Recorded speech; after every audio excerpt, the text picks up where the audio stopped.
আওয়ামী লীগের যে ভোটার তার ভোটটা আপনি দিতে দিচ্ছেন, কিন্তু সংবিধানে আছে যে ভোটার সে প্রার্থী হতে পারবে, কিন্তু সেই ভোটারকে আপনি আবার প্রার্থী হতে দিতে যাচ্ছেন না।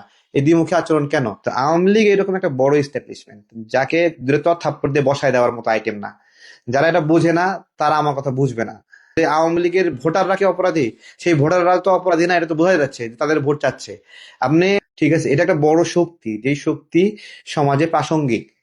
তারা ভুল করেছে, যারা ভুল করেছে তাদের শাস্তি দেন, কিন্তু যারা অন্যায় করেনি তাদের গায়ে একটা ফুলের টোকা কেন লাগবে? তাদের নামে মিথ্যা মামলা কেন হবে? মিথ্যা মামলা দেয়নি, দেয়নি অস্বীকার করতে পারবে?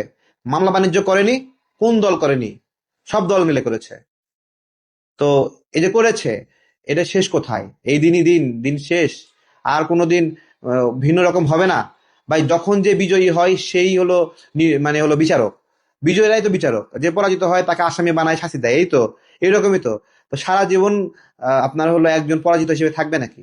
খেলা ঘুরবে না, গড্ডি উল্টাবে না? আজকে যাকে দেশপ্রেমিক বলতেছে কালকে তাকে দালাল বলতেছে না? বিভিন্ন রকম পারসেপশন আছে না?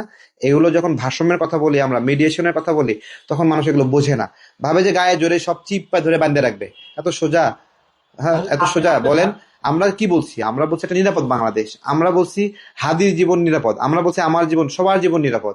এখানে কোনো এই যে দেখেন গায়েব হয়ে থাকে, অপরাধীরা গায়েব, এর চেয়ে আতঙ্কের কিছু আছে? চলাফেরার পথে যে কাউকে মারতে পারে, কাটতে পারে, একটা মানুষ একে একটা টোকার হাতে ব্লেড দিলে সে একটা অকারেন্স করতে পারে। তাহলে বোঝেন এখানে অকারেন্স করা কত সহজ। তাই এই যদি অবস্থা হয়, তাহলে আমরা কি, আমাদের কি সেই সামাজিক শান্তি দরকার আছে না? যে সামাজিক শান্তির মধ্যে সবাই চুক্তিবদ্ধ হবে যে আমরা একে অপরের ক্ষতি করব না। এটা আপনি অপরাধীর বিচার করেন না ভাই, বিচার তো করছেন, আরো করবেন, সমস্যা নাই। কিন্তু পুরা এনভায়রনমেন্টে যে শক্তিকে আপনি কখনোই স্থায়ীভাবে দমন করতে পারবেন না।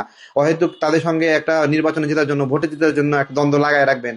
তো আপনি লাগায় রাখেন, রাখেন না, একটা ঘরের মধ্যে ঢুকে মারামারি করেন, আপনার করতে করতে দুটোই মরে যান, সমস্যা নাই। কিন্তু জনগণের কি এখানে? আপনার দ্বন্দ্বের সঙ্গে জনগণের দ্বন্দ্ব আছে? জনগণের কোনো লাভ আছে?